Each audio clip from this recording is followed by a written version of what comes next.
पाक से यूं प्यार करे। जश्न ईद मिलादुल नबी सल्लल्लाहु अलैहि वसल्लम जे सिलसिले में केटी खोसा मां रैली निकिती जेका सुजावल पे थी, जिते वॾे अंग में माण्हू गॾिजी उते आशिकाने रसूल सल्लल्लाहु अलैहि वसल्लम जिन जो चवण हो त हर साल जी हिन साल बि असां वॾे जोश जज़्बे सां ईद मिलादुल नबी सल्लल्लाहु अलैहि वसल्लम मल्हायूं पिया। वधीक ॾिसूं था शाइन न्यूज़ जे रिपोर्टर चूर जमाली खां शौकत शाह जी हिन रिपोर्ट में। मौजूद आहियूं सुजावल में, जिते केतिरी कोसा रैली बरामद थी आहे हज़रत मोहम्मद मुस्तफ़ा सल्लल्लाहु अलैहि वसल्लम जे शान में, ऐं काफ़ी सारा माण्हू ऐं काफ़ी सारे तइदाद में गाॾियूं वधनि, ऐं वधीक वठूं था ॼाण असांजे जेको मौलवी साहिबु आहे उन खां, त हुनजो छा चवणु आहे?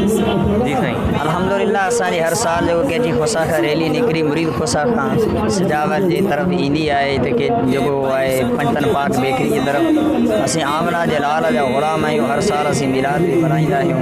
भरपूर ताउन सां आवाम हुन जे अंदरि शिरकत कंदी आहे। अवाम अहले सुन्नत जो बिल्कुलु जोश ऐं जज़्बे सां आमना जे लाल जो जश्न मल्हाईंदा आहिनि। असीं बिल्कुलु हुनखे जाइज़ ऐं बिल्कुलु मुस्तहब तरीक़ो सम्झी करे आमना जे लाल जो असीं मिलाद कंदा आहियूं। का बि हिन जे अंदरि बिदअत न आहे, का बि हिन जे अंदरि रुकावट न आहे या का मकरूह चीज़ हुजे, न न बिल्कुलु इहा चीज़ ग़लति आहे। असीं आमना जे लाल जो मिलाद बिल्कुलु सुन्नत तरीक़े सां मल्हाईंदा आहियूं।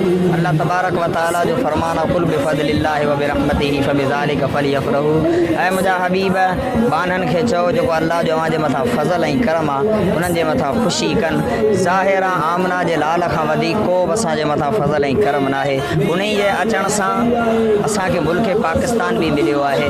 बर्थडे ऑफ पाकिस्तान 14 अगस्त आहे।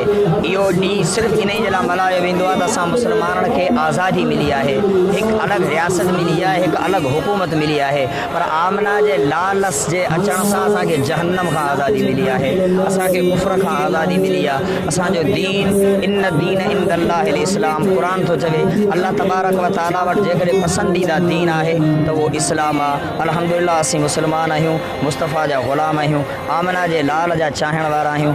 आमना जे लाल जे अचण ते असांखे ख़ुशी थी आहे, थींदी आहे ऐं क़यामत जे ॾींहं ते असांजे नसलनि खे बि थींदी रहंदी। अल्लाह तबारक व तआला खां दुआ आहे अल्लाह तबारक व तआला असांजो ही जश्न पंहिंजे दरबार में क़बूल ऐं मक़बूल फरमाए। वमा अलैहि इल्लल बलाग। हाँ नाज़रीन, तमाम मौलवी साहब जी ॻाल्हियूं ॿुधियूं। निसार तेरी चहल पहल पर हज़ार ईदे रबीउल अव्वल सिवाय इब्लीस के जहाँ में सभी तो खुशियाँ मना रहे हैं। Syed Shaukat Shah, Shine news.